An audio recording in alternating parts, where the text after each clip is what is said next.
आज आपके माध्यम से कबीरनगर रामलीला मैदान में रावण पुतले का दहन हुआ।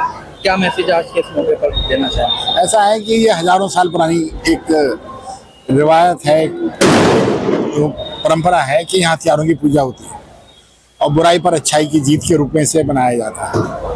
एक रावण मारने से रावण खत्म नहीं होता।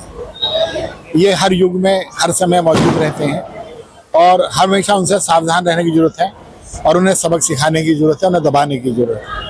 और ये प्रक्रिया कई हजारों सालों से चल रही है और आगे भी चलती रहेगी। रावण कभी खत्म नहीं होंगे, राम भी कभी खत्म नहीं होंगे। हर युग में नए नए रूप में आएंगे और वो हमेशा उनका संहार करेंगे। देश की अगर तरक्की करनी है तो सबसे पहले हथियारों की पूजा करना सीखना होगा, हथियारों को इकट्ठा करना जरूर सीखना होगा और हथियारों को चलाने का हौसला पैदा करना होगा। संतोष जी, कुछ लोगों का मत ये भी है कि इस युग के जो रावण है पुतले का दहन हो तो उनका हो, ना कि रावण का, उसको लेकर क्या? देखिए, जिसमें जितनी समझ है वो उतनी बात करता है। एक प्रतीक है ये रावण और एक प्रतीक बन गया है कि भाई अगर कृष्ण की पूजा होती है महाराष्ट्र में और गुजरात में तो हांडी फोड़ते हैं। अब क्या है, अब कोई कहने लगे साहब हांडी तो कहीं होती ही नहीं, अब स्टील का बर्तन फोड़ो, तो ये कोई बात नहीं है। अब तीर कमान है नहीं, अगर रिवॉल्वर चलाओ। अरे भाई, एक प्रतीक बन गया है, उस प्रतीक के रूप में संदेश जनता को दिया जाता है।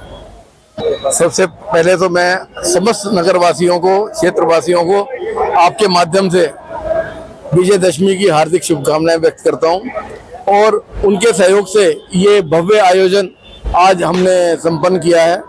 हालांकि कुछ कार्यक्रम शेष हैं, लेकिन रामलीला मंचन का कार्यक्रम आज इसी के साथ विराम हो गया। आज रामलीला मंचन विराम हो चुकी है, अब कब तक रामलीला चलेगी और क्या क्या कार्यक्रम रामलीला मैदान में किए जाएंगे? अब रामलीला के कार्यक्रम जो शेष बचे हैं उसमें कल हमारे यहाँ एक नाटक प्रस्तुति है, महिषासुर मर्दिनी दुर्गा, जिसको संस्कृति थिएटर ग्रुप के कलाकार द्वारा प्रस्तुत किया जाएगा। उसके उपरांत परसों हमारा हर साल एक खाटू नरेश का संकीर्तन होता है, शाम महोत्सव, उसका आयोजन है, जिसमें निकुंज कामराजी वृंदावन धाम से, आयुष सोमानी जयपुर से और गाजियाबाद से हमारे अपने लाडले अखिल भारतीय राधा माधव संकीर्तन मंडल के सलिल श्रीवास्तव जी प्रभु का गुणगान करेंगे। अगले दिन हमारा जो समापन समारोह है वो बहुत ही भव्य होने जा रहा है। इस वर्ष हमने ड्रोन शो का आयोजन किया है और ड्रोन शो उत्तर प्रदेश में अयोध्या के बाद कहीं नहीं हुआ। ये पहला मौका है उत्तर प्रदेश में जहां ड्रोन शो के साथ समाप्ति होगी, भव्य आतिशबाजी भी होगी और उसके साथ साथ अपना उदयपुर के कलाकारों द्वारा जो इंडिया को टैलेंट में जिन्होंने हिस्सा लिया है उनके द्वारा सांस्कृतिक कार्यक्रम प्रस्तुत किए जाएंगे।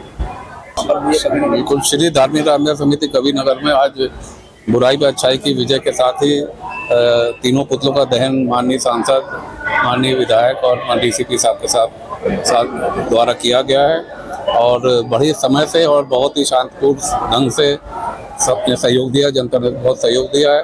उनको विजयदशमी की सभी लोगों को बधाई हो और शांतिपूर्वक संपन्न हो चुका है।